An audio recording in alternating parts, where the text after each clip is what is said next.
Basta kay Sero dyan, ibang klase. Let's go!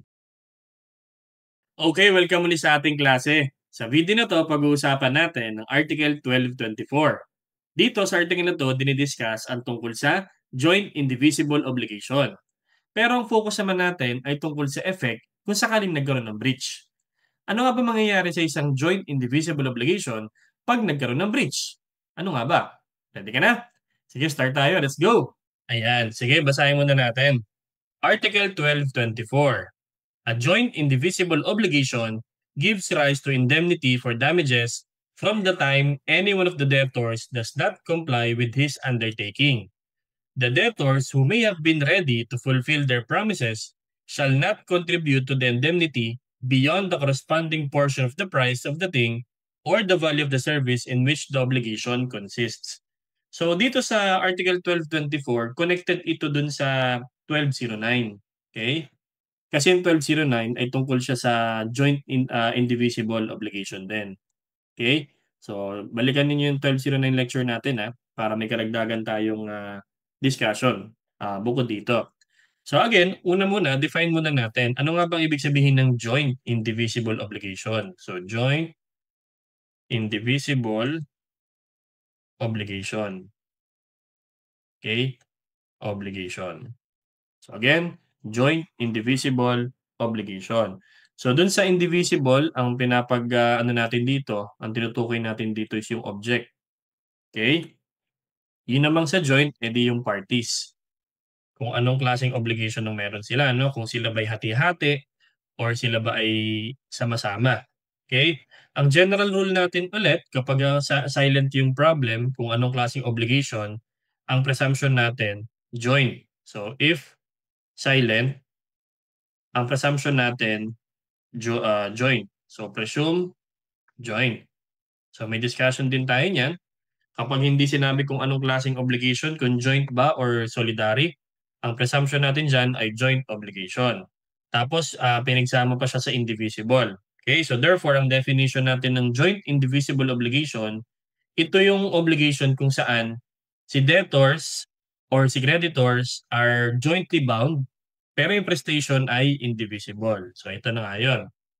Ngayon, ang sinasabi dito, kapag nagkaroon ng isang debtor na hindi nag-comply sa kanyang undertaking, okay, from the time any one of the debtors does not comply with this undertaking, itong joint indivisible will give rise to indemnity for damages. Therefore, pag nagkaroon ng breach, okay, kapag nagkaroon tayo ng breach of obligation, yung joint indivisible magiging joint divisible.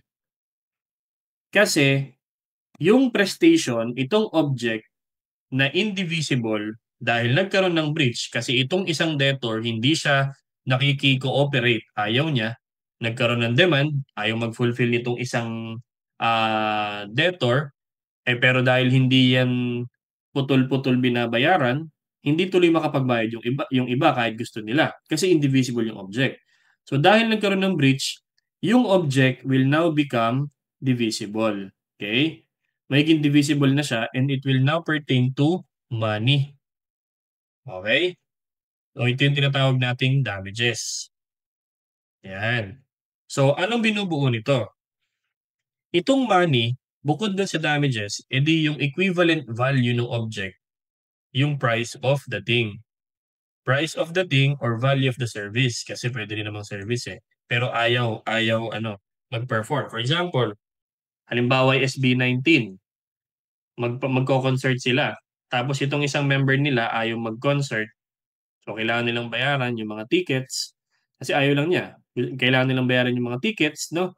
Kasi although pwede mag-perform yung iba dahil kaya nila, pero as a group sila hindi makapag-perform kasi ayaw nung isa. So magbabayad ngayon ng tickets kung magkano yung binayaran nung ibang members tapos yung ayaw mag-comply, damages siya do sa part na yun. Okay? So therefore, yung service na dating indivisible, magiging divisible siya in terms of money, which is equivalent to the price of the value of the thing, price of the thing, or kaya naman yung value ng service plus damages. Okay? Kaya ang magiging effect, so ito yung magiging effect, pag nagkaroon ng breach sa isang joint indivisible obligation, magiging joint divisible obligation na siya. Okay? Dahil yung object ay magiging divisible na. So joint pa rin, joint pa din. Hati-hati pa rin sila. Okay? Pero ngayon, mas madali nang magbayad kasi money na yon. Pwede na paghati-hatian yung money. Okay? So magbigay tayo ng example. Halimbawa, si A, B, and C, meron silang obligation na magbigay ng car kay X. So sila ay joint debtors. Kasi walang sinabing solidarily, in solidum. Okay? So dahil silent, again, ang presumption natin, yan ay joint. Okay? So again, si A, B, and C ay may obligation na magbigay ng sasakyan kay X. So in this case, joint sila as debtors tapos indivisible dahil yung car ay hindi naman na-divide yan. So indivisible tayo. Okay? Ngayon, si X nag-demand kay C. Okay? Nag-demand. Sabi ni X, C, akin na yung sasakyan.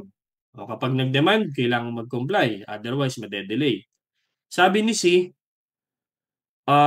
ganito kasi gusto ko mang magbigay. Kaya lang, itong si A, ayaw niya mag-contribute, ayaw niya mag-ambag. Ayaw niya ibigay yung pambayad ng pambili ng sasakyan.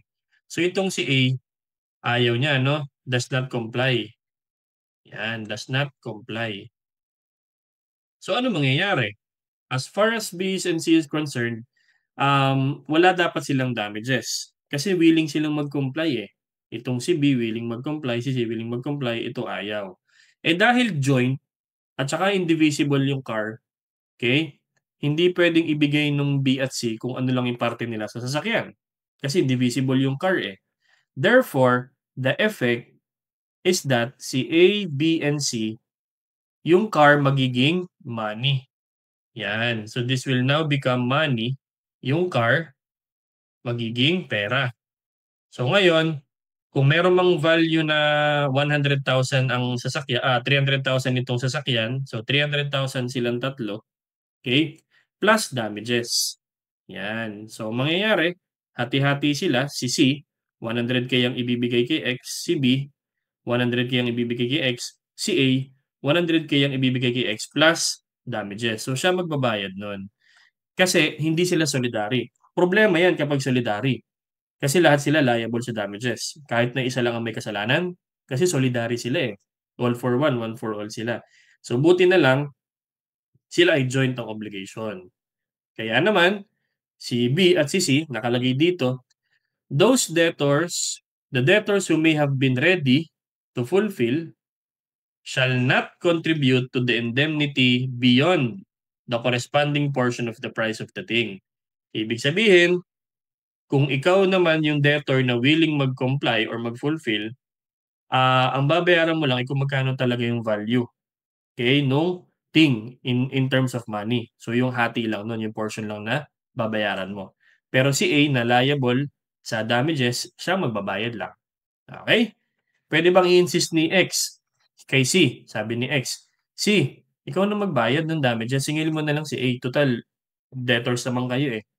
Hindi pwedeng ganon kasi joint yan. Sasabihin ni C, teka lang, divisible na yung object. So, hindi ko nasakop ngayon yung portion na para kay A.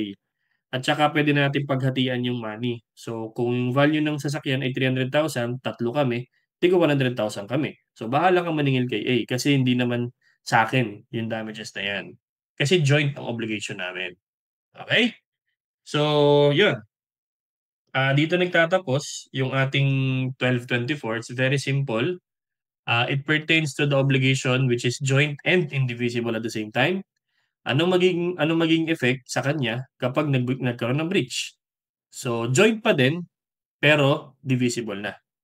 Yung object na indivisible will be converted into divisible object, money in this case. So, whoever, kung sino lang yung hindi nag-comply, siya lang ang liable sa damages. At kung sino yung willing mag-comply pero hindi nakapag-comply dahil dun sa isa, liable lang sila dun sa portion ng equivalent price of the thing or value of the service kung saan yung obligation. Okay? So, I hope meron ako nadagdag sa inyong bagong learning na magagamit ninyo sa inyong mga klase. Kung medyo nabilisan ka, medyo nalito ka, ulitin mo na lecture natin, I'm sure makukuha mo din yan. So lagi kong sinasabi sa inyo, mag-aaral kayo mabuti, mag-ingat palagi at laging tatandaan, ibang klase ka. Bye-bye!